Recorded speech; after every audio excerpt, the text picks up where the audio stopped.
نگاہیں نیچی رکھنا گھر کے مرد بھی اور گھر کی عورتیں بھی. یہ کیوں کہا گیا؟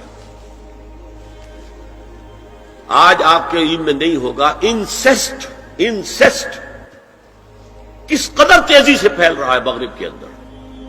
انسیسٹ کہتے ہیں باپ کا اپنی بیٹی سے ملوث ہو جانا، ماں کا اپنے بیٹے سے ملوث ہو جانا، بہن بھائیوں کا آپس میں زناکاری کرنا، یہ انسیسٹ کہلاتا ہے. اس وقت امریکہ میں سب سے زیادہ جو پریکٹس ہے وہ سائیکیٹرسٹ کی ہے.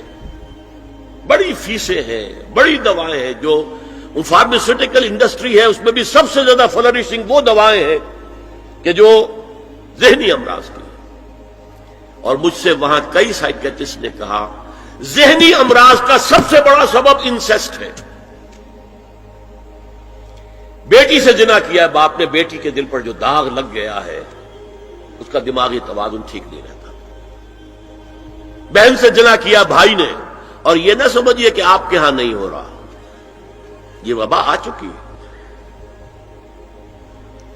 کہیں آپ نے اخبار میں پڑھا ہوگا بیٹی نے جا کر تھانے میں خبر دی کہ باپ نے میرے ساتھ یہ حرکت کی. یہ ساری چیزیں آج ہو رہی ہیں ہمارے یہاں. اس لیے کہ جب زنا کے جو دوائی ہیں، داعیات ہیں، جو زنا کی ترغیب ہے وہ پھیلی ہوئی ہوگی، عام ہوگی، تو راستے نکالے گا. گھروں میں مرد بھی اپنی نگاہیں نیچی رکھیں. کیا مطلب؟ باپ بھی اپنی بیٹی کو گھور کر نہ دیکھے. بیٹی بیٹی ہے، لڑکی ہے. جوان بھائی بھی اپنی جوان بہن کو گھور کر نہ دیکھا. نگاہیں نیچی رکھو. یہ نگاہیں نیچی رکھنا بازار میں چلتے ہوئے نہیں ہے. وہ تو سوسائڈ ہو جائے گی، موت آ جائے گی. کوئی گاڑی آپ کو روک دے گی. یہ گھر کے اندر ہے. اور اس لیے ہے کہ بہرحال باپ مرد ہے، بیٹی عورت ہے. میں نے آپ کو فرائیڈ کی بات بتا دی ہے.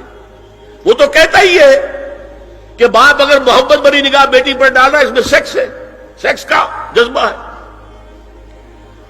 اگر ماں بیٹے پر محبت بھری نگاہ ڈال رہی ہے تو سیکس ہے. ایڈیپس کمپلیکس مشہور ہے اس کا.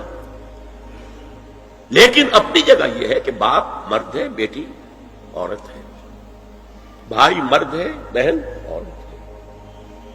لہذا گھروں کے اندر بھی اپنی نگاہوں کو نیچا رکھو. میں آپ کو قول سنا چکا ہوں مولانا فراہی کا. اصلاحی صاحب نے کہا جب مولانا فراہی نے مجھ سے یہ کہا کہ اصل میں سورہ احزاب میں گھر کے باہر کا پردہ ہے اور سورہ نور میں گھر کے اندر کا پردہ ہے، تو کہتے میری آنکھیں کھل گئیں اور چابی مل گئی، کلید مل گئی ان آیات کو سمجھنے کی، ان کی اصل پس منظر کو، حقیقت کو جاننے کا راستہ کھل گیا. تو یہ جو ہے غض بصر یہ باہر کے لیے نہیں ہے، یہ گھر کے اندر کے لیے ہے. بیٹی کا آخر جوان ہو رہی ہے، اس کے سینے کے اوپر کچھ ابھار آ رہا ہے، اس کو گھور کر مت دے، نگاہ نیچے کر. قل للمؤمنین یغضوا من ابصارہم ویحفظوا فروجہم ذلک ازکی لہم ان اللہ خبیر بما یصنعون. نوٹ کر لیجئے کہ یہ کہاں ہو رہا ہے؟ گھر میں داخلے کے بعد. گھر میں داخلہ اجازت سے، اور داخلہ ہوگا صرف محرموں کا. گھر کے اندر جو ہے وہ نامحرم تو نہیں آئے گا.